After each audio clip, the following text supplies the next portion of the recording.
حضرات،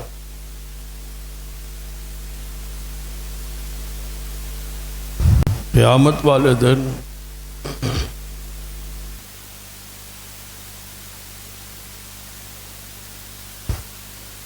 حقوق العباد کے حوالے سے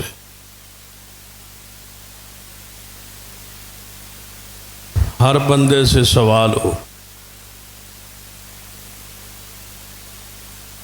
بلکہ حدیث پاک میں ہے، نبی اکرم صلی اللہ علیہ وسلم نے فرمایا، میری امت میں سب سے مفلس وہی شخص ہے جس کے پاس نیکیوں کا ڈھیر موجود ہو، لیکن اس سے حق لینے والے قیامت والے دن اللہ کے سامنے شکایت کرے، اس کی نیکیاں تقسیم ہو جائے اور لوگوں کے سارے گناہ اس کے حوالے کر کے اس پہ ان کا بوجھ ڈال کے اسے جہنم میں ڈال دیں۔ یہ اس امت کا مفلس ترین کنگال شخص ہے کہ اعمال موجود تھے لیکن فائدہ نہ ہو سکے۔ قرآن پاک میں بھی ہے، عاملۃ ناصبۃ تصلیٰ نارا حامیہ، کہ کچھ لوگ ایسے ہوں گے کہ اعمال کر کر کے تھک گئے ہوں لیکن فیصلہ ان کا جہنم کا ہو۔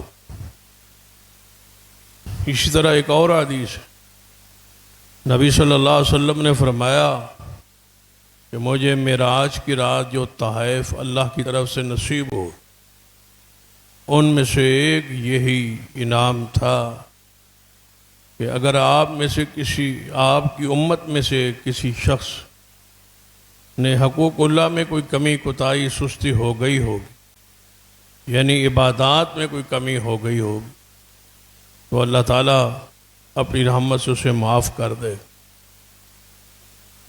لیکن اگر حقوق العباد میں اس سے کوئی کمی کوتاہی ہوگی، لازم ہے اس کے خلاف حق لینے والے آئے ہوں اور اس کا فیصلہ اس پر لازم ہے کہ وہ عدل کرے، تو اس کے عدل کا تقاضا ہے کہ سب کو بدلہ دیا جائے اور اس کے پاس کوئی نیکی باقی نہیں رہے۔ تو حقوق العباد کا خاص خیال رکھنا یہ ہم پہ ضروری ہے، اور حقوق العباد میں سب سے زیادہ حق محمد مصطفیٰ صلی اللہ علیہ وسلم کے بعد، یہ بات آپ ذہن میں رکھ کہ حقوق العباد کا آغاز رسول اللہ کی ذات سے ہوتا ہے، کیونکہ اشہد ان محمدً عبدہ، آپ اللہ کے عبد ہیں۔ حقوق العباد کا آغاز نبی علیہ السلام کی ذات سے ہوتا ہے، پہلے آپ کے حق ہیں امت پر کہ آپ کے حقوق ادا کریں، آپ کے حقوق کے بعد جن ہستیوں کے حقوق ہم پہ لازم اور ضروری ہیں، سب سے پہلے نبوت کے بعد رسول رحمت صلی اللہ علیہ وسلم کے حقوق کے بعد وہ والدین کے حقوق ہیں۔ قرآن پاک میں ارشاد ہے، وَقَضَىٰ رَبُّكَ أَلَّا تَعْبُدُوا إِلَّا إِيَّاهُ وَبِالْوَالِدَيْنِ إِحْسَانًا، تیرے رب کا یہ فیصلہ ہے، اس کا یہ امر ہے، اس کا یہ حکم ہے۔ یہاں قضاء کا معنی حکم جو ہے وہ زیادہ معتبر ہے۔ وَقَضَىٰ رَبُّكَ أَلَّا تَعْبُدُوا إِلَّا إِيَّاهُ، تیرے رب کا یہ حکم ہے، امر ہے کہ عبادت صرف اللہ کی ہو، اور دوسرا اس کا حکم یہ ہے وَبِالْوَالِدَيْنِ إِحْسَانًا، کہ والدین کے ساتھ حسن سلوک ہو، احسان ہو، نیکی ہو۔ یہ بات آپ ذہن میں رکھیں کہ والدین کے لیے یہ حکم ہے کہ اعدلوا بین اولادکم، کہ اپنی اولاد کے درمیان وہ انصاف کرے، اور وہ اولاد کے لیے ضروری ہے کہ وبالوالدین احسانا، کہ عدل سے بھی اوپر کا درجہ جو احسان ہے اولاد پہ ضروری ہے کہ وہ والدین کے ساتھ احسان کرے۔ بعض دفعہ ایسا ہوتا ہے کہ والد زیادتی کرتا ہے، والدین ظلم کرتے ہیں، زیادتی کرتے ہیں، تو وبالوالدین احسانا، وہاں ظلم کا بدلہ ظلم کے ساتھ نہیں ہے، وہاں زیادتی کا بدلہ زیادتی کے ساتھ نہیں ہے، پھر بھی وہ آپ نے نیکی کرنی ہے، احسان کرنا ہے۔ یہ نہیں ہے کہ وہاں بھی آپ عدل لے کے بیٹھ جائے کہ باپ نے جو کہ ظلم کیا ہے میں بھی ظلم کروں، باپ نے جھڑکا ہے میں بھی جھڑکوں گا، باپ نے توہین کیا ہے میں بھی توہین کروں گا، نہیں۔ وبالوالدین احسانا، والدین کے ساتھ اپنے ہر حال میں حسن سلوک کرنا ہے۔ یہ قرآن پاک کا فیصلہ ہے، اللہ کا حکم ہے، اس کا امر ہے۔ اگر وہ زیادتی کریں تو ان کی زیادتی ان کے ساتھ، لیکن آپ جو وہ چاہے کرے، لیکن آپ کے لیے فرض ہے، لازم ہے کہ وبالوالدین احسانا۔ اس حوالے سے سیدنا ابراہیم علیہ السلام کی سیرت ہمارے سامنے، کہ ان کا باپ کفر میں ہے اور اپنے کفر میں، اپنے مذہب میں انتہائی متشدد ہے، اور ان کے مذہب کا مین، ان کا قائد ہے، لیڈر ہے۔ تو سیدنا ابراہیم علیہ السلام کی قدم قدم پہ باپ کی طرف سے مخالفت، باپ کی طرف سے توہین آمیز جملے، سخت جملے ہیں، حتیٰ کہ گھر سے نکالنے کا حکم ہے، اور افاد لارجمنک، میں رجم کر دوں گا، پتھر ماروں گا۔ لیکن ابراہیم علیہ السلام کی ساری سیرت پڑھے، جواب میں یہی ہے، قال سلام علیک، کہ اے ابا جی آپ جو بھی کہیں گے، جو بھی کریں گے، ہماری طرف سے یہی ہے، سلام علیک، کہ آپ پر اللہ کی طرف سے رحمت اور سلامتی نازل ہو، ہم آپ کے لیے استغفار کریں گے۔ وہ کہتا ہے کہ میں تجھے ماروں گا، سزا دوں گا، گھر سے نکال دوں گا۔ جواب میں بیٹا کیا کہتا ہے، ساستغفر لک، میں آپ کے لیے اللہ کی سے تمہارے گناہوں کی معافی مانگوں گا اس وقت تک جب تک اللہ مجھے روک نہ دے۔ وہ الگ بات کہ حالت شرک میں باپ مر گیا ہے، دعا سے روکا گیا ابراہیم علیہ السلام سے کہ اب آپ ان کے لیے دعائیں مغفرت نہیں کر سکتے، لیکن جب تک وہ زندہ رہے وہی ادب، احترام، اکرام، وَقُلْ لَهُمَا قَوْلًا كَرِيمًا کی عملی تفسیر تھے سیدنا ابراہیم علیہ السلام۔ جب آپ نے اپنے باپ مشرک اور کافر ہونے کے باوجود توہین نہیں کی، تنقیص نہیں کی، گستاخی نہیں کی، ادب، احترام، اکرام اور قول لین اور قول کریم کے ساتھ پیش آئے، تو پھر آپ دیکھ لیجئے کہ ایک وقت ابراہیم علیہ السلام پر بھی آیا ہے کہ آپ باپ کی حیثیت ہے اور آپ کے بیٹے اسماعیل کو پڑھ لیں، پھر نیکی کا صلہ نیکی ہے، احسان کا بدلہ احسان ہے، هل جزاء الاحسان الا الاحسان، احسان کرو گے تو احسان ہوگا، نیکی کرو گے تو نیکی ہوگی۔ اللہ احسان کرنے والوں کے اجر کو ضائع نہیں کرتا۔ پھر دیکھ لیں کہ باپ کافر اور گستاخ ہے، توہین امیز جملے کسنے اور کہنے والا ہے، لیکن جواب میں احترام اور اکرام کی انتہا ہے۔ پھر دیکھیں کہ آپ کا بیٹا کس قدر فرما بردار ہوا، یا ابت افعل ما تؤمر ستجدنی انشاء اللہ من الصابرین، کہ ابا جی جو اللہ نے حکم کیا ہے وہ کر گزرو، میں اپنے جسم پر، اپنی گردن پر چھری برداشت کرنے کے لیے تیار ہوں۔ کوئی ایسا اگر ادھر یا ابت باپ کی طرف سے، اپنے باپ کے حوالے سے یا ابت، اے ابا جی، اے ابا جی آنسر کے لیے، تو پھر وہی جواب، وہی انداز، وہ پیار بھرا اسماعیل علیہ السلام کا اپنے باپ کے لیے، تو اپنے والدین کے ساتھ حسن سلوک کیجیے۔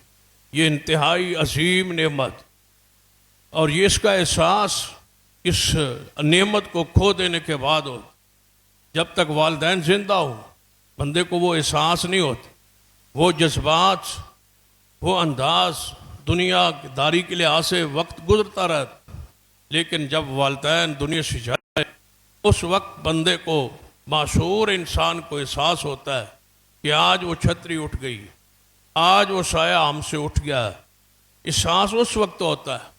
بلکہ بڑے پیارے ایک بزرگ کا قول ہے کہ انسان جب تک والدین اس کے زندہ رہے تو وہ اپنی زبان سے انہیں جب باپ یا ابو جی کہتا رہتا ہے وہ اپنے آپ کو چھوٹا محسوس کرتا رہتا ہے اور بڑا باپ کو سمجھتا ہے۔ انسان اپنے گھر میں ہمیشہ چھوٹا رہتا ہے جب تک اس کے والدین موجود ہو۔ جب والدین اٹھ جائیں پھر بندہ اپنے آپ کو بوڑھا اور ایسے لگتا ہے جیسے سایہ، وہ چھتری، وہ سایہ ختم ہو گیا ہے۔ قرآن پاک کو اس حوالے سے، احادیث کو اس حوالے سے پڑھیں کہ محدثین کرام، تابعین اعظام، صحابہ کرام رضوان اللہ علیہم اجمعین اپنے والدین کی اطاعت میں، اپنے والدین کی محبت میں، اپنے والدین کی عقیدت میں کس قدر آگے تھے۔ امام محمد بن سیرین رحمہ اللہ کا واقعہ سیدنا عثمان بن عفان رضی اللہ تعالی عنہ کے زمانہ پاک میں کا واقعہ ہے، اور امام محمد بن سیرین رحمہ اللہ اس واقعے کو نقل فرماتے ہیں کہ سیدنا عثمان رضی اللہ عنہ زمانہ خلافت تھا، سیدنا اسامہ بن زید رضی اللہ تعالیٰ عنہ کا باغ تھا، اور اس باغ کے ایک ایک درخت کھجور کا انتہائی قیمتی درخت، حتیٰ کہ فرماتے ہیں ایک درخت کی قیمت اس دور میں 1000 جو ہے وہ دینار تھی۔ 1000 دینار کھجور کے درخت کی قیمت پہنچ گئی۔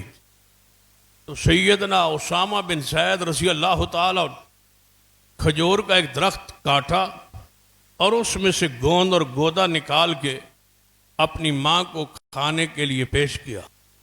تو سیدنا عثمان بن عفان کو جب یہ پتہ چلا کہ ایک پھلدار درخت ہے اور انتہائی قیمتی درخت ہے اور 1000 دینار اس کی قیمت ہے، اور سیدنا اسامہ بن زید رضی اللہ تعالیٰ عنہ نے وہ درخت کو کاٹا ہے اور اس میں سے گودا وہ کھانے کے لیے گھر لے گئے، اس کی وجہ کیا ہو سکتی؟ اسامہ تو انتہائی سمجھدار شخص ہے کہ درخت کو بغیر کسی وجہ کے، اتنی قیمتی درخت کو صرف گودے کے لیے، صرف اس میں سے گوند نکال کے کھانے کے لیے اس کو کاٹ دیا ہے۔ بڑے حیران ہو گئے اور سیدنا اسامہ بن زید کو بلایا اور ان سے پوچھا کہ آپ تو انتہائی سمجھدار آدمی ہیں اور درخت کی اتنی قیمت ہے اور آپ نے اس کو کاٹ کے صرف گودے کے لیے، صرف گوند کے لیے، صرف ایک چیز کھانے کے لیے آپ نے درخت کو ہی کاٹ دیا ہے۔ تو حضرت اسامہ فرمانے لگے، اے خلیفۃ المسلمین عثمان، میری ماں نے اس گودے کو کھانے کی خواہش کا اظہار کیا تھا اور میں نے زندگی بھر کبھی بھی ایسا وقت نہیں آیا کہ اپنی ماں کی کسی طلب اور خواہش کو پورا نہ کیا ہو۔ قیمت اپنی جگہ، ساری بات میری سمجھ میں ہے، لیکن میری ماں نے یہ بات کہی، اس کے بعد میں نے اس کی قیمت کو نہیں دیکھا، میں نے اپنی ماں کی خواہش اور چاہت کو پورا کیا، اپنی ماں کی طلب کو پورا کیا ہے۔ یہ سیدنا اسامہ بن زید رضی اللہ عنہ، صحابہ کرام کیا درس دے رہے ہیں، سبق دے رہے ہیں۔ انتہائی قیمتی چیز کیوں نہ ہو، آپ کے لیے کتنی ہی قیمتی کیوں نہ ہو، لیکن ماں اور باپ کو آپ انکار نہیں کر سکتے۔ یہ میری قیمتی چیز ہے، یہ میرا قیمتی کپڑا ہے، یہ میری قیمتی بستر ہے، یہ میری قیمتی چادر ہے، میں اس کو نہیں خراب کر سکتا، نعوذ باللہ، یا نہیں دے سکتا۔ یہ والدین کے لیے اس سے ذرا بالا ہو جائے کہ والدین جو مانگے، جو آپ سے مطالبہ کرے، بڑھاپے میں خاص کر قرآن پاک نے ان کا ذکر کیا ہے، ان کی اس کیفیت کا، جب وہ بڑھاپے میں پہنچائے پھر ان کے خاص احترام اور اکرام کا ہو۔ فرمایا جب وہ بڑھاپے میں جائیں گے تو ان کی حرکات و سکنات بچپنے کی طرح ہے، تو لہذا ان سے محبت عقیدت کا انتہا کر دیں۔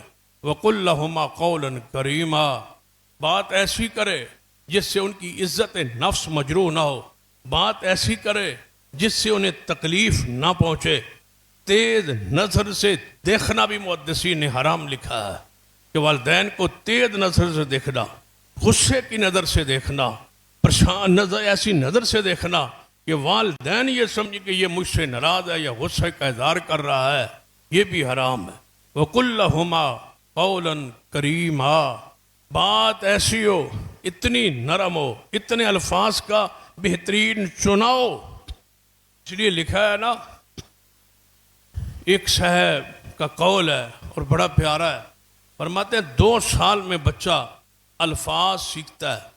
2 سالوں میں یوں بچہ بڑھتا ہے، بڑا ہوتا ہے، تو وہ الفاظ کا ذخیرہ اپنے ذہن میں جمع کرتا ہے، لیکن ساری زندگی سیکھتا رہتا ہے کہ جو میں نے بچپن میں الفاظ سیکھے سے ان میں سے کون سا لفظ کہاں بولنا ہے اور کس کے لیے بولنا ہے، اس کا موقع کیا، یہ ساری زندگی بندہ سیکھتا رہتا ہے۔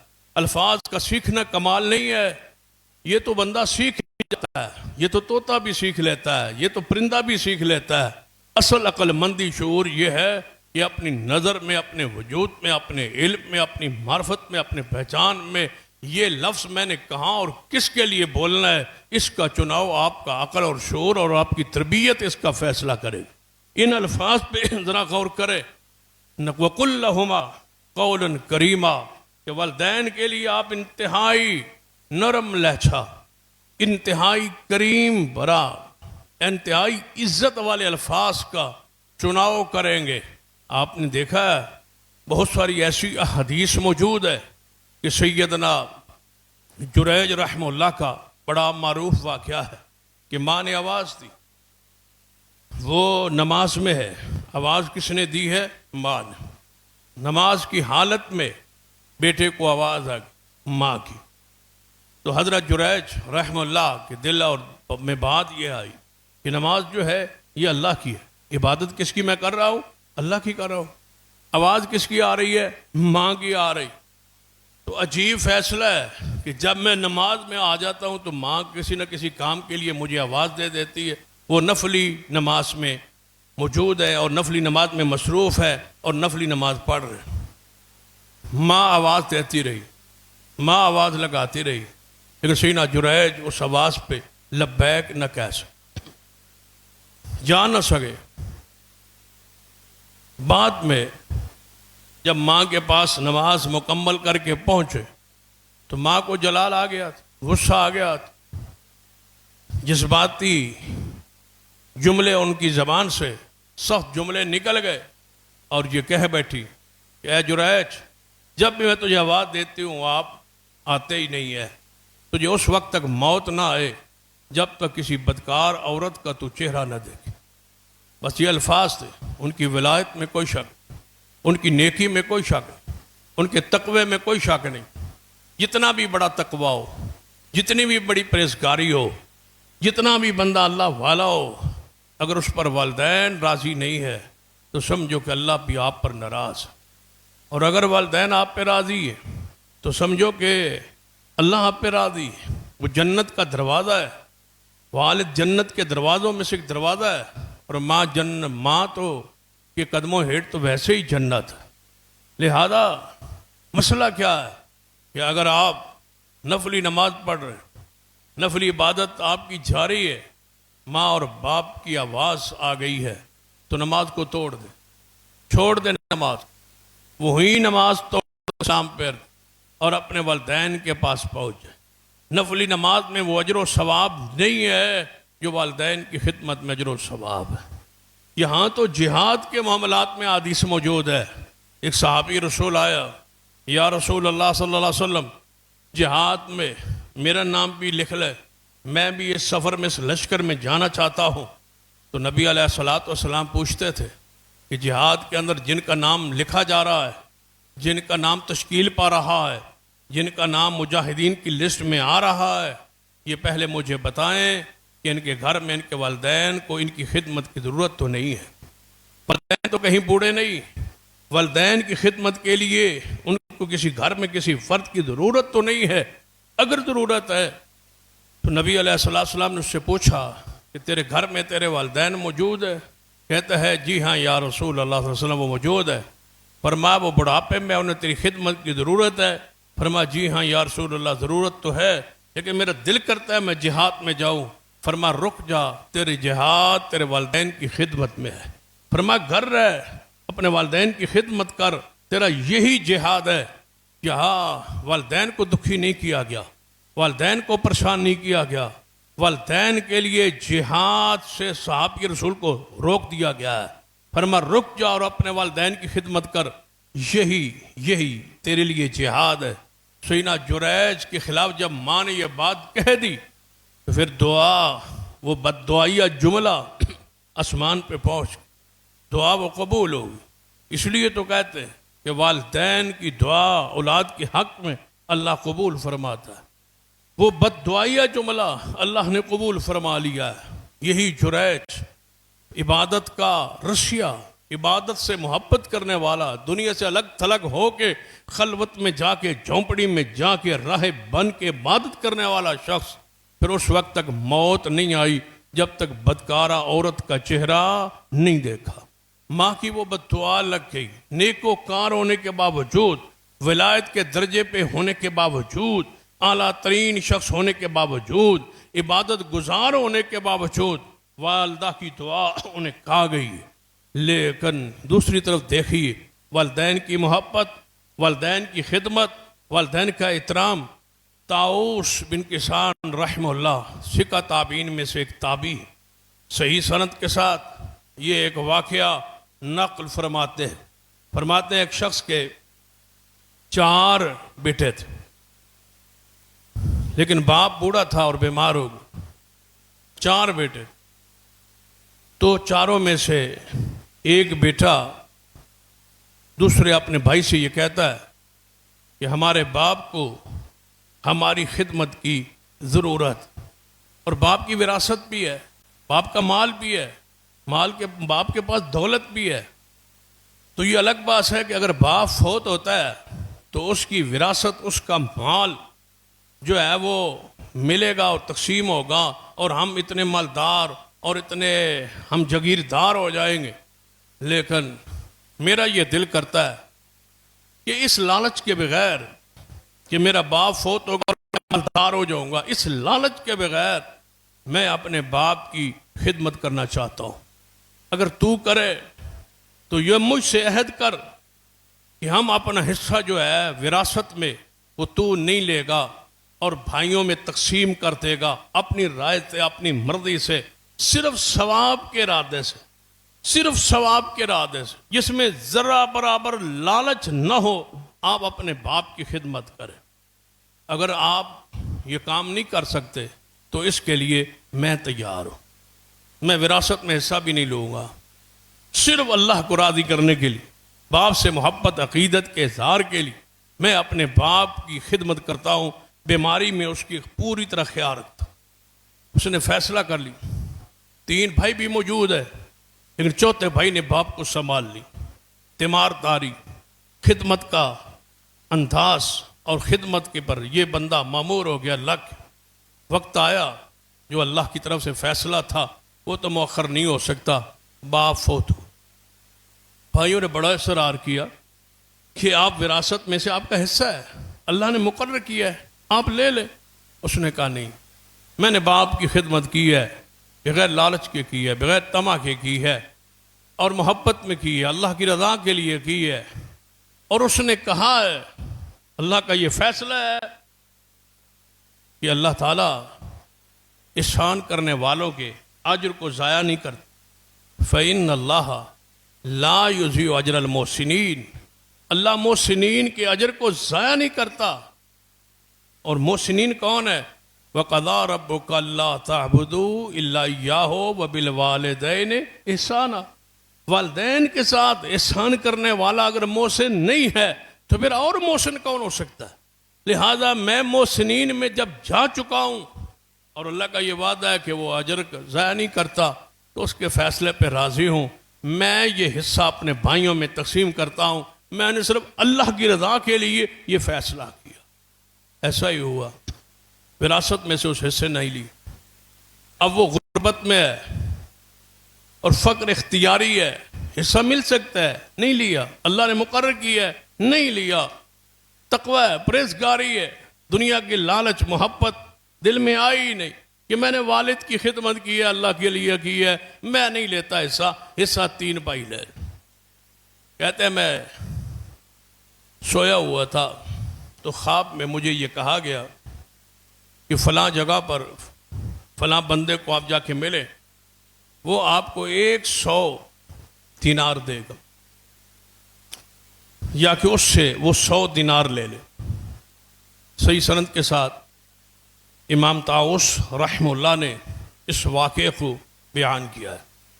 فرماتے ہیں میں جب اٹھا تو اپنی بیوی سے ذکر کیا کہ میں نے خواب میں یہ منظر دیکھا ہے کہ بندہ مجھ سے کہتا ہے فلاں جگہ پہ جاؤ، وہاں سے آپ کو 100 دینار ملے گا۔ پھر میں نے اس سے پوچھا ہے کیا وہ 100 دینار مگر میں لے لوں تو مجھے اس مال میں برکت ہوگی یا نہیں ہوگی؟ تو مجھے کہا گیا برکت تو نہیں ہوگی لیکن جا کے لے لو۔ بیوی نے بڑا اصرار کیا کہ غربت میں، فقر میں، تنگ دستی میں پہلے آپ نے وہ حصہ چھوڑ دیا، باپ کی جاگیر میں سے حصہ نہیں لیا، باپ کی زمین میں حصہ نہیں لیا، اب یہ کوئی خواب میں منظر نظر آ رہا ہے تو آپ نے یہ برکت کا، اللہ برکت دے گا، آپ جائیں اور لے آئیں، ہم کپڑے خریدیں گے، کوئی کاروبار شروع کر دیں گے، برکت ہو جائے گی۔ اس نے کہا جب مجھے یہ کہا گیا ہے کہ اس میں برکت نہیں ہوگی میں نہیں لوں۔ دوسری رات سوئے، پھر خواب دیکھ، کہتے ہیں کہ خواب میں مجھے کہا گیا فلاں جگہ پہ جاؤ، آپ کو 10 درہم ملیں گے، کل آپ 100 لینے نہیں گئے، چلو 10 درہم لے لو، لیکن اگر لوگے تو برکت نہیں ہوگی۔ کہتے ہیں میں سویرے اٹھا، بیوی سے یہ سارا خواب بیان کیا، اس نے پھر وہی بات کہی جو کل کہی تھی، لیکن میں نے جانے سے لینے سے انکار کر دیا۔ تیسری رات سوتا ہوں، مجھے خواب میں یہ منظر دکھایا گیا کہ 1 دینار وہاں سے آپ کو ملے گا، جا کے لے لو، اور یقین ہے کہ 1 دینار میں اللہ نے برکت دے رکھی، برکت ہے، آپ رحمت ہے آپ کے لیے۔ ان رحمت اللہ قریب من المحسنین وقضى ربک الا تعبدوا الا اياه وبالوالدین احسانا۔ اللہ کی رحمت محسنین کے قریب ہے، اور محسن کون ہے؟ وبالوالدین احسانا۔ اس رب کی زمین پر سب سے بڑا محسن احسان کرنے والا وہ ہے جو اپنے والدین کے ساتھ احسان کرتا۔ فرمایا چلے جاوا۔ کہتا ہے میں اٹھا اور وہاں پہنچا تو مجھے 1 دینار دیا، 1 دینار لے کے میں واپس پلٹتا ہوں، کل اثاثہ میری پورے گھر میں کوئی چیز موجود نہیں ہے 1 دینار کے سوا جو مجھے دیا گیا۔ فرماتے ہیں وہ دینار لے کے میں جا رہا ہوں، ابھی اپنے گھر نہیں پہنچا، بازار سے گزر رہا ہوں تو راستے میں دیکھتا ہوں کہ ایک بندہ جو ہے وہ مچھلی بیچنے کی آوازیں لگا رہا ہے۔ میں اس کے قریب گیا، میں نے کہا چلو اتنے دن ہو گئے کچھ کھایا پیا نہیں ہے، 1 دینار اللہ کی رحمت سے نصیب ہو گیا ہے، اس سے کچھ نہ کچھ چیز خرید لیتے ہیں، کوئی مچھلی خرید لیتے ہیں، گھر لے جاتا ہوں، بیوی بچوں کو کھلاتا ہوں۔ کہتے ہیں میں نے اس سے پوچھا کہ 2 مچھلیاں اس کے پاس ابھی پڑی ہیں بیچنے کے لیے۔ میں نے پوچھا یہ 2 مچھلیوں کی قیمت کیا ہے؟ اس نے کہا اس کا 1 دینار قیمت ہے۔ میں 1 دینار دے کے دونوں مچھلیاں لے کے گھر پہنچتا، جب ان کو کاٹتا بنانے کے لیے تو 2 قیمتی ہیرے اور موتی ان مچھلیوں سے برآمد ہو۔ والدین کے ساتھ حسن سلوک کرنے والے شخص کو اللہ ذلیل نہیں کرتا، سارا زمانہ اکٹھا ہو جائے اللہ اس کو ذلیل نہیں کرتا، رسوا نہیں کرتا، جس نے اپنی زندگی میں والدین کے ساتھ حسن سلوک کیا ہو، محبت کا اظہار کیا ہو، عقیدت کا اظہار کیا ہو، ادب کا احترام کا خیال رکھا ہو، تو اللہ تعالیٰ ذلیل نہیں کرتا، پریشان نہیں کرتا۔ فرماتے ہیں کہ وہ 2 قیمتی موتی ان مچھلیوں کے پیٹ سے برآمد ہوئے نکلے۔ میں نے جب ان کو دیکھا اور جب ان کی میں نے قیمت لگوائی تو قیمت لگانے والوں نے کہا اس کی قیمت کا اندازہ ہو ہی نہیں سکتا۔ کہتے ہیں کہ جب یہ بات پھیلتے پھیلتے بادشاہ تک پہنچی تو بادشاہ نے اس کی قیمت کیا لگائی؟ 30 خچروں پہ لدے سونے کے ساتھ میں نے 1 موتی بیچا۔ ذرا والدین کے لیے بے قدر ہو کے دیکھیے، والدین سے محبت عقیدت کے اظہار کیجیے، پھر اللہ کی رحمت جو اس کے وعدے وبالوالدین احسانا جو اس کا حکم ہے، احسان کرو، محسن بنو، پھر محسن کے ساتھ اللہ تبارک و تعالیٰ کا حسن سلوک کیا ہے؟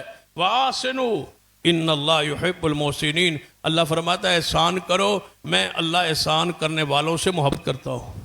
جسے اللہ محبت کرے، جسے اللہ پیار کرے، وَإِنَّ اللَّهَ لَمَعَ الْمُحْسِنِينَ، اللہ فرماتا ہے میں محسنین کے ساتھ ہوں۔ جس کے ساتھ اللہ ہو اس کو کون نقصان دے سکتا ہے؟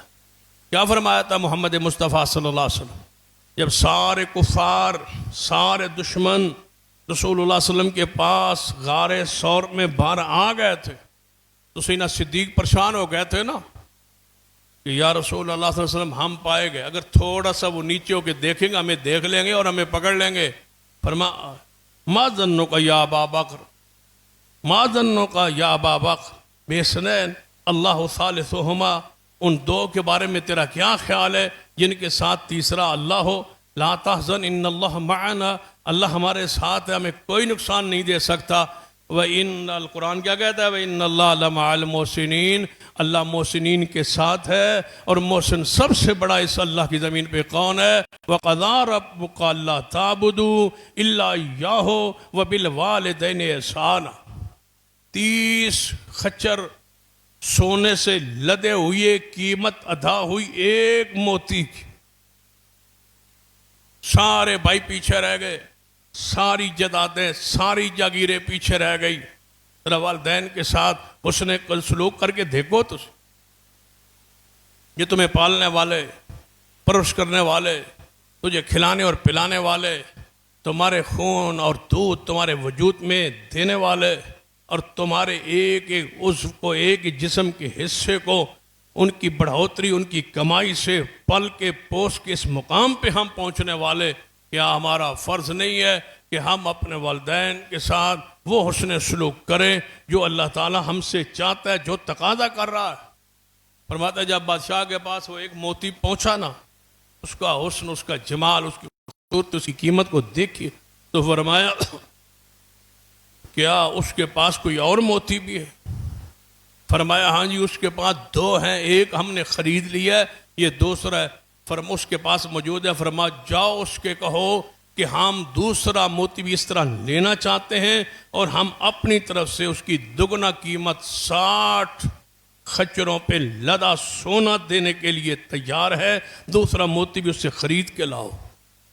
والدین کی خدمت کرنے والے شخص کو اللہ رسوا نہیں کرتا، اللہ ذلیل نہیں کرتا، اللہ اس کو رزق کو اس کے تنگ نہیں کرتا، پریشان نہیں کرتا، اللہ اس پر رحمتوں کا نزول کرتا، اس کا وعدہ ہے ان رحمت اللہ قریب من المحسنین۔ محدثین نے بڑی پیاری بات لکھی، فرماتے ہیں سیدنا موسیٰ علیہ السلام کے واقعے کو بطور دلیل پیش کیا ہے کہ موسیٰ علیہ السلام نے پانی کس کو پلایا تھا؟ مدین کے اندر جا کے بکریوں کو پانی پلایا، بکریاں روک کے 2 بچیاں کھڑی تھی۔ قرآن میں واقعہ، بڑا مشہور واقعہ، صاحب مدین، ایک باپ ہے، ایک بوڑھا ہے، بیٹا نہیں ہے، اور باپ کے سکھ کے لیے، باپ کی پرورش کے لیے، باپ کی تربیت کے لیے، باپ کو پالنے کے لیے، باپ کو کھلانے کے لیے، بڑھاپے میں باپ کی خدمت کے لیے کون میدان میں آیا ہے؟ 2 بہنیں، 2 بیٹی۔ باپ کو تکلیف نہیں دی، باپ کو خدمت۔ باپ بڑھاپے میں پہنچ گیا ہے، بیٹیاں کیا کہتی ہیں؟ ابا جی آپ یہاں ریسٹ کریں، آرام کریں، بکریاں ہم چرائیں، محنت مزدوری ہم کریں۔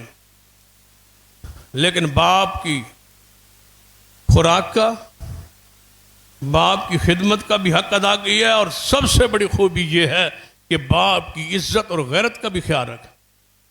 جنگل میں جا کے بکریاں چرا کے مزدوری کر کے بھی مخلوط معاشرے سے، مخلوط ماحول سے، جوان لڑکوں سے پیچھے ہٹ کے کھڑی ہے کہ ہمارے باپ کی پگڑی اور عزت خراب نہ ہو۔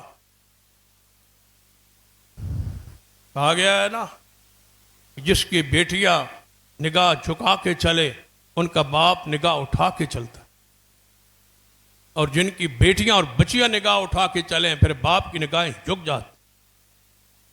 یہ وہ معاشرہ ہے، یہ وہ قوم ہے، یہ وہ دو بیٹیاں ہیں، ان کی عزت کو، عظمت کو آج بھی سلام ہے۔ قرآن میں ان کا تذکرہ خیر موجود ہے، جنہوں نے اپنے باپ کے بڑھاپے کی عزت کو، مقام کو، غیرت کو، پگ کو خراب نہیں کی۔ مزدوری کرنے لگ گئی، بکریاں چرانے جا رہی، لیکن الگ کھڑی ہے، سارے چرواہوں سے الگ کھڑی۔ پوچھا حضرت موسیٰ علیہ السلام نے، آپ تمہارا کیا معاملہ ہے کہ آپ پیچھے ہٹ کے کھڑی ہیں؟ کہتی ہیں ہمارا بابا ابونا شیخ کبیر، ہمارا بھائی ہے نہیں، ہمارا باپ بوڑھا ہے،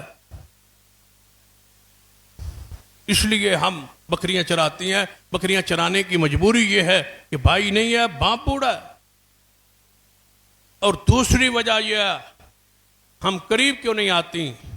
اگرچہ ہمارا باپ بوڑھا ہے، اگرچہ ہمیں دیکھنے والا کوئی نہیں ہے، برادری کا کوئی بندہ ہمیں دیکھنے پہچاننے والا جو ہم پیچھے آئے کوئی نہیں ہے، لیکن ہمارے اندر غیرت اور عزت اس قدر بھری ہوئے حیا کہ ہم پیچھے ہٹ کے کھڑی ہیں۔ جب تک یہ چروائے پلاتے رہے ہم قریب نہیں آتے، ہم پیچھے کھڑی۔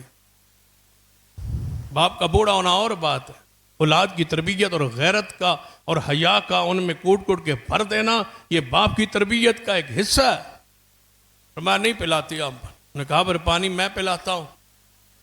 آگے بڑے، پانی پلایا۔ ایک بوڑھے باپ بڑھاپے کی وجہ سے بکریاں چرانے والی بچیوں کی مدد کی ہے۔ تو یہاں لکھا گیا ہے جو بکریوں کو پانی پلائے اللہ اس کے اجر کو ضائع نہیں کرتا، جو باپ کی خدمت کرے، جو والدین کی خدمت کرے، جو والدین کو کھلائے اور پلائے اور بڑھاپے میں ان پر خرچ کرے۔ ہم نے دیکھا ہے، دیکھا بھی ہے، سونا بھی ہے، عملی طور پر بھی دیکھا۔ دو دو تین تین بھائی ہیں، لڑ رہے ہیں باپ اور ماں کے خرچے پر۔ دیکھا ہے، آج نہ صحیح تو کل صحیح، کل نہ صحیح تو پرسوں صحیح، اللہ ذلت کا وقت وہ لے آئے گا تو صحیح۔ جو والدین کے لیے لڑ رہے، وہ کہتا ہے ماں اتنی دوائی کھا جاتی ہے، سارا میں نے ٹھیکہ چکا ہے ماں کا، 1000 تو دے 1000 میں دوں گا، تجھ پہ بھی حضر فرض ہے۔ ماں کے یہ پیسے گن رہا ہے، باپ کی دوائی کے یہ پیسے گن رہا ہے، میں کیوں دوں؟ دوسرا بھائی کہتا ہے میں کیوں دوں، بانٹ لے، ماں میرے پاس رہتی ہے تو دوائی کے پیسے پھر تو دے، میں کیوں دوں؟ کیا پھر سمجھتے ہو کہ سکھ آئے گا؟ سکھ نہیں آئے گا۔ کیا سمجھتے ہو کہ مال دولت کی فراوانی آئے گی؟ نہیں۔ اسی طرح ذلت، رسوائی، ہائے ہائے، دنیا کی طلب، خواہ چاہت، ایک وادی بھی مل جائے سکون نہیں آئے گا۔ والدین کے وہ گننے والے، ماں باپ نے بھی گنے تھے تیرے ٹکڑے اور تیرے لقمے، اور تم آج ماں اور باپ کے لقمے گن رہے ہو۔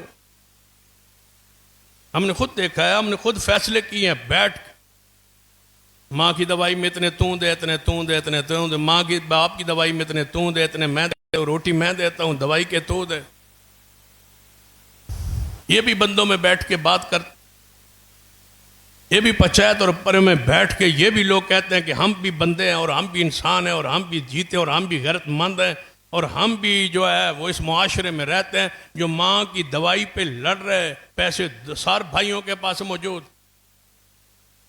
ایک تو کہتا ہے کہ ہے نہیں، ہے موجود ہے، اللہ کی رحمت ہے، اس کا کرم ہے، پیسے موجود ہے، دنیا کا مال موجود ہے، لیکن کھائے جا رہی ہے ماں کی دوائی اور ماں کا خرچ۔ یہ الگ بات ہے کہ اولاد اپنی محبت عقیدت کا سارے اظہار کرے،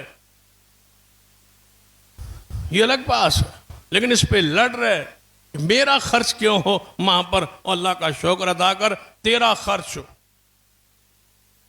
جو واقعہ آپ کے سامنے رکھا ہے، امام طاؤس رحمہ اللہ نے بیان کیا ہے، وہ تو کیا کہتے ہیں، بھائی کہتا ہے میں وراثت میں حصہ ہی نہیں لیتا، حصہ ہی نہیں لیتا کہ کہیں میرے دل میں خیال نہ آ جائے کہ میں خدمت اس لیے کر رہا ہوں کہ کل ان کی جگیر کا میں مالک بنوں گا۔ اللہ پھر مال دے رہا ہے، وہ جگیریں لے کے بیٹھے ہیں، یہ جناب 90 خچروں پر لدا ہوا سونا لے کے بیٹھا۔ ذرا اس راستے پہ چلو تو صحیح، ذرا دل و دماغ سے اس دنیا کی محبت اور پیار والدین کے لیے ذرا نکالو تو صحیح، پھر دیکھو اللہ رحمت کیسے کرتا ہے، انعام کیسے کرتا ہے۔ کئی مفسرین نے ایسا واقعہ، کئی ایسے معاشرے میں واقعات بیان کی کہ ایک بھائی بزرگ کے 5 بیٹیاں، باپ فوت ہو گیا، 5 بہنیں تھیں. بڑی بہن نے کہا میں قربانی دیتی ہوں، نکاح شادی تمہاری چھوٹیوں کی ہوگی، میں باپ کی حیثیت سے، ماں کی حیثیت سے گھر میں بیٹھی. اس نے اپنی جوانی قربانی دے کے 4 کی شادی کی. جب مکان میں آخر وہ بڑی بہن رہ گئی، اس نے اپنے شادی کا پروگرام بنایا. 4 بہنوں نے اپنے مکان کو بیچ کے بڑی بہن کو دھکے دے کے نکالنا چاہیے کہ اس مکان سے نکل جا، اپنا حصہ لے اور نکل جا. جس نے مکان خریدا اس نے محنت کی کہ چند دن مجھے یہاں رہنے دے، پھر میں نکل جاؤں، میں اپنی شادی کے معاملات طے کر لوں، میں بھی یہاں سے نکل جاؤں.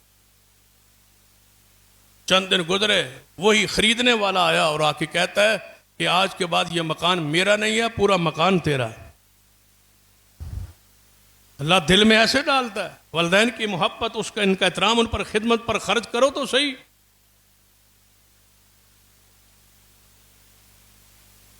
اللہ تعالیٰ گمراہ بندے کو کیسے کرتا ہے؟ یہی اس کا انداز ہے کہ بندہ والدین کے لیے لڑ رہے ہیں آپس میں. آئیے قرآن پاک حدیث پر ایسے بے شمار واقعات موجود ہیں. یہ کوئی معمولی درجہ ہے، معمولی شان ہے. سرور کائنات محمد رسول اللہ صلی اللہ علیہ وسلم نے اپنے بدری صحابی حارثہ کو جنت میں دیکھا. بڑے اونچے مقام پر، اونچے درجے پر جنت میں ہے حارثہ کو یہ بدری صحابی. نبی علیہ السلام فرماتے ہیں جب میں نے جنت میں اس کو دیکھا حارثہ کو، تو میں نے پوچھا حارثہ یہ درجہ، یہ جنت کا یہ اونچا درجہ تجھے جنت میں کیسے ملا؟ تو مجھے کہا گیا یہ اپنی ماں کی خدمت کرتا تھا. تو رسول اللہ فرماتے ہیں ہاں احسان کا یہی بدلہ ہوتا ہے، نیکی کا یہی بدلہ ہوتا ہے، نیکی کا یہی بدلہ ہوتا ہے. جنت کے اتنے اونچے درجے پر یہ فیض ہے حارثہ ماں کی خدمت کی وجہ سے. ایک طرف والدین ہوں، ماں اور باپ ہوں، اور ایک طرف ذرا اس حدیث کو ذرا دیکھ، سیدنا اویس کرنی کو اللہ نے کیوں مستجاب الدعوات بنا دیا تھا؟ کیا خوبی تھی، کیا وصف تھا کہ ماں ہے اور بوڑھی ہے، خدمت کی ضرورت ہے. یمن میں موجود ہیں اور محمد مصطفیٰ مدینہ میں موجود ہے. یہ وہاں مسلمان ہوئے، حضور کا کلمہ پڑھا، ماں کی خدمت کی وجہ سے مدینے نہیں آ سکے. چاہتا تھا دل کے محمد مصطفیٰ کے پاس جاؤں، نہیں آ سکے. کس کا جی نہیں چاہتا کہ رسول اللہ دنیا میں موجود ہوں اور زیارت کا. کتنا بڑا شرف ہے کہ جو ہی دیکھنا ہے جہنم کی آگ حرام ہے. من رانے اور آمر رانے کا مصداق بننا ہے.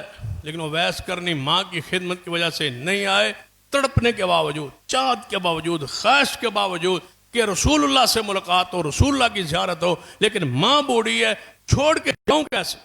بس ماں کی خدمت میں نہیں آنے دیا. اللہ نے آسمان سے بدریہ جبریل محمد مصطفیٰ کو اطلاع کی کہ ایک تڑپ رہا ہے یمن میں لیکن ماں کی وجہ سے نہیں آ رہا، ذرا اس کے لیے دعا تو کرے. پھر رسول اللہ نے کیا فرمایا تھا؟ میرے صحابہ، اویس اس کے باپ کا نام عامر ہے، کرن اس کا قبیل ہے، اویس کرنی اسے کہا جاتا ہے. اگر میری زندگی میں نہ آئے، جب بھی آئے اور جس کو بھی ملے اس کو کہنا محمد کا سلام دینا، اور ساتھ کہنا کہ محمد کی امت کے لیے دعا کرے وہ شخص جو ماں کی خدمت کی وجہ سے محمد مصطفیٰ کے پاس نہیں آ سکتا. ماں کا یہ درجہ، باپ کی یہ حیثیت اور یہ درجہ اور یہ شان. ان رحمت اللہ قریب من المحسنین. سیدہ کائنات اماں جی عائشہ رضی اللہ تعالی بیان فرماتی ہے مصنف عبدالرزاق میں صحیح سند کے ساتھ جو ہے یہ واقعہ جو ہے موجود ہے. ذرا اس پہ غور کر. سیدہ کائنات اماں جی عائشہ رضی اللہ تعالیٰ عنہ فرماتی ہیں ایک عورت میرے پاس ہے. رسول اللہ صلی اللہ علیہ وسلم کی وفات کے چند دن بعد یہ عورت میرے پاس آئی، مدینہ پاک میں یہ داخل ہوئی. یہ رسول اللہ کا گھر پوچھتی پوچھتی میرے پاس پہنچی. جب اسے پتہ چلا کہ محمد مصطفیٰ تو دنیا سے جا چکے، یہ زار و قطار رو رہی ہے، میں ہلاک ہو گئی، میں ہلاک ہوں. میں نے پوچھا ہوا کیا ہے؟ کہتی ہے میں کسی الجھن میں ہوں، کسی بیماری میں ہوں، کسی تکلیف میں ہوں، رسول اللہ کے پاس آئی تھی، لیکن رسول اللہ دنیا سے جا چکے ہیں، اب میں پریشان ہوں کہ میں ہلاک ہو. فرمایا ہوا کیا؟ کہتی ہے میرا شوہر گم ہوا، لاپتہ ہوا، شوہر نے مجھے چھوڑ دیا یا لاپتہ ہو گیا. تو میں نے ایک عورت سے پوچھا کہ میرا کوئی شوہر گم ہو گیا، اس کے لیے کوئی چیز ہے؟ تو وہ عورت مجھے کہیں لے گئی، وہاں کوئی جادوگر تھے، انہوں نے کوئی جادو کے چیزیں مجھے سکھائیں کہ آپ کو شوہر یہ مل جائے گا، یہ پڑھا کریے، یہ منتر، یہ کفر، یہ کیا. اور مجھے 3 مرتبہ انہوں نے کہا جا، اگر سیکھنا ہے اور اس جادو کے راہ پر آنا ہے، اس کفر کے راستے پر آنا ہے، تو ذرا ایک تنور میں جا کے پیشاب. کہتی ہے 2 مرتبہ تو میں ویسے ہی آ کے کہہ دیا. انہوں نے کہا نہیں کچھ نہیں، تو جھوٹ بول رہی ہے. جب 3ری مرتبہ میں نے یہ عمل کیا جادو کا، میں کیا سے دیکھتی ہوں کہ میرے وجود کے اندر سے ایک زرہ پوش سوار نکلا، اور میں دیکھ رہی ہوں اور آسمان پہ چڑھ گیا اور مجھ سے غائب ہو گیا. مجھے کہا گیا تیرا ایمان اب ختم ہو. تو اسے وہ ایمان نکل گیا. جادوگر میں ایمان کب ہوتا ہے؟ وہ تو بے ایمان ہوتا ہے، وہ تو شیطان ہوتا ہے، اس کے اندر ایمان نہیں ہوتا. اسلامی حکومت پہ فرض ہوتا ہے کہ جادوگر کو توبہ کا حکم دے، نہ کرے تو قتل کر. کہتی ہے میں اب پریشان ہوں، میں نے کوئی عمل جادو وہ سیکھا ضرور ہے لیکن کیا نہیں ہے، لیکن میں اب پریشان ہوں کہ مجھ سے اندر سے ایمان نکل گیا، ایمان نکل گیا، ایمان نکل گیا. تو سیدنا عبداللہ ابن عباس انہوں نے مجھے فرمایا کہ جاؤ عبداللہ ابن عباس ان کے پاس جاؤ، ان سے یہ مسئلہ پوچھو، ان کے سامنے یہ معاملہ حل بتاؤ. وہ مسائل بتاتے ہیں، وہ حل کرتے ہیں، جا کے آپ تجھ کو بتائیں گے. وہ عورت ابن عباس کے پاس آئی. عبداللہ ابن عباس نے فرمایا کاش تیرے والدین زندہ ہیں. اس نے کہا نہیں والدین تو میرے زندہ نہیں. فرمایا اگر تیرے والدین زندہ ہوتے نا تو تیرے لیے آسان راستہ تھا، تو ان کی خدمت کرتی رہتی، اللہ تجھے توبہ کی توفیق دے کے تیرا گناہ معاف فرما دے. والدین ہی ایسی نعمت اور ایسی رحمت ہے کہ اللہ آپ کو توبہ کی توفیق دیتا، ان کی تو خدمت کرتی، اللہ تیرا یہ قصور، یہ جرم، یہ گناہ معاف کرتا جس کی وجہ سے تو پریشان اس کفر کو چھوڑتی اور توبہ کرتی. والدین. حافظ محمد لکھوی رحمہ اللہ نے اپنا واقعہ لکھا ہے. اپنا واقعہ لکھتے ہوئے فرماتے ہیں کہ میرے والد محترم بارک اللہ لکھوی رحمہ اللہ نے مجھے یہ کہا، ہم نے کھیت میں فصل میں جوار لگائی ہوئی تھی، جوار ابھی پوری طرح پک کے تیار نہیں ہوئی تھی، تو مجھے کہا یہ کاٹ دو بیٹا کاٹ. میں نے کہا ابا جی ابھی تک پوری طرح تیار نہیں ہے. فرمایا بس کاٹ دو جیسے بھی ہے کاٹ.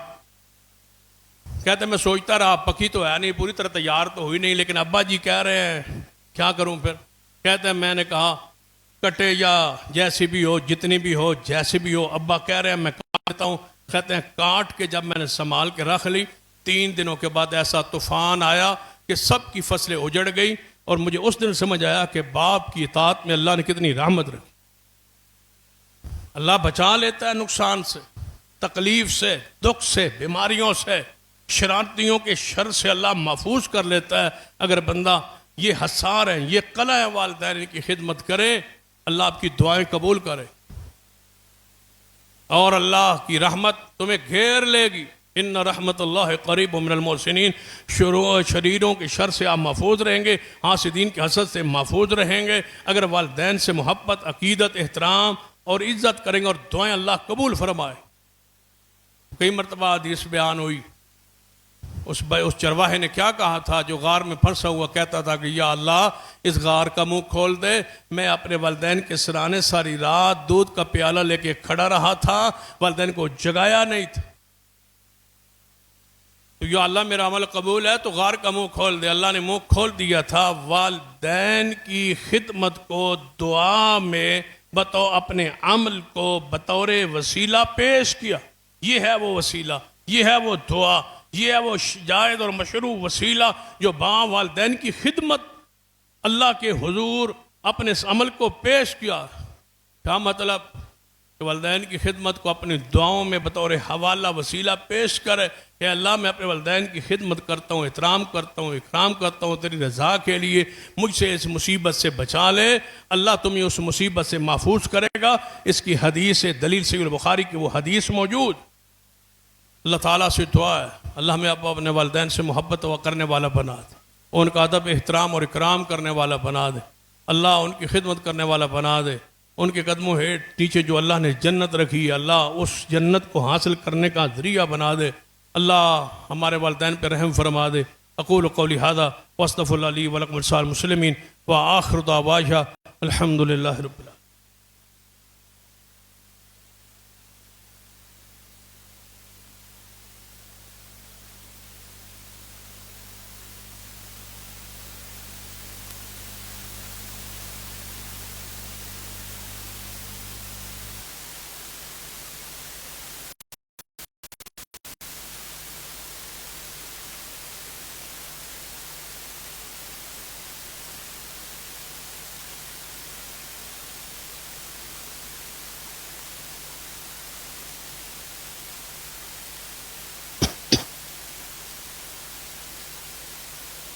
حضرات، ہمارے جماعتی ایک بزرگ ساتھی ہے رانا محمد شفیق صاحب مجید پورہ واڈی سے، وہ بیمار ہے، ہسپتال میں زیر علاج ہے، دعا کرے اللہ تعالیٰ انہیں شفائے کامل عاج نصیب فرمائے۔ آپ کے علم میں ہے کہ ہمارے جماعتی بزرگ ساتھی جوان مرزا محسن صاحب جو گزشتہ چند دن پہلے وفات پا گئے، اللہ تعالیٰ ان کی مغفرت فرما دے اور ان کو جنت الفردوس میں اعلیٰ جگہ عطا فرما دے، ان کے بشری لفظوں کو معاف کر کے اللہ تعالیٰ ان پر رحمت نازل فرمائے اور ان کو قبر میں ان کو حساب ان کو آسان فرما دے اور ان کی قبر کو جنت کا باغ بنا دے، ان کے لواحقین کو صبر کی توفیق عطا فرما دے۔ دوسرا، میں مشکور ہوں آپ احباب کا، میرے والد محترم وفات ہوئی اور ہزاروں کی تعداد میں پورے ملک سے اور یہاں سے طلباء، اساتذہ، علماء، جماعتی احباب، قائدین، خطباء پورے ملک سے ہزاروں کی تعداد میں تشریف لائے اور جنازے میں شرکت کی۔ اللہ تعالیٰ سب کا آنا اپنی برگاہ میں قبول فرمائے۔ اسی طرح تعزیت کے لیے بھی پورے ملک میں سے جو ہے وہ ہزاروں کی تعداد میں لوگ مسلسل آج تک آتے رہے، ملتے رہے، حوصلہ دیتے رہے۔ اللہ تعالیٰ میرے والد محترم کو جنت الفردوس عطا فرما دے، ان کی بشری لغزشوں کو معاف کر دے اور ان کو ثابت قدم فرما دے اور جنت میں اعلیٰ درجات نصیب فرما دے۔ یقیناً وہ مواعظ تھے توحید پرست سے اور توحید کے لیے، عقیدے کے لیے ان کی خدمات اللہ تعالیٰ ان کو معاف فرما دے، ان کے ساتھ اپنے پیارے بندوں والا سلوک فرما دے اور ان کی قبر کو جنت کا باغ بنا دے۔ میں ان سارے احباب کا جو تعزیت کے لیے پورے ملک سے تشریف لائے ان کا بھی شکریہ ادا کرتا ہوں، اور پورے ملک میں غیبانہ نماز جنازوں کا سلسلہ جاری رہا۔ ساتیانہ بنگلہ میں مولا عتیق اللہ سلفی صاحب نے پورے مدرسے میں غیبانہ نماز جنازہ پڑھائی۔ اسی طرح اور کئی علماء نے، علامہ حافظ ابتسام الہی ظہیر صاحب نے غیبانہ نماز جنازہ پڑھائی۔ اسی طرح مولانا عمر صدیق صاحب نے اور مولانا محمد یوسف پسروری صاحب نے اور بہت سارے مدارس میں بہت سارے علماء نے، خطباء نے ملک بھر میں غیبانہ نماز جنازوں کا انتظام کیا۔ اللہ تعالیٰ ان سب کے دنیا آخرت میں درجات کو بلند فرمائے اور ان کی محبت کو قبول فرمائے اور والد محترم کی مغفرت فرمائے۔ جن ساتھیوں نے جنازے پڑھائے، جو جنازے میں شریک ہوئے، جنہوں نے تعزیتی کلمات کا حوصلہ دیا، اس غم میں شریک ہوئے، اللہ تعالیٰ سب کو دنیا و آخرت میں اس کا بہترین صلہ عطا فرمائے۔ ان الحمد للہ نحمدہ و نستعینہ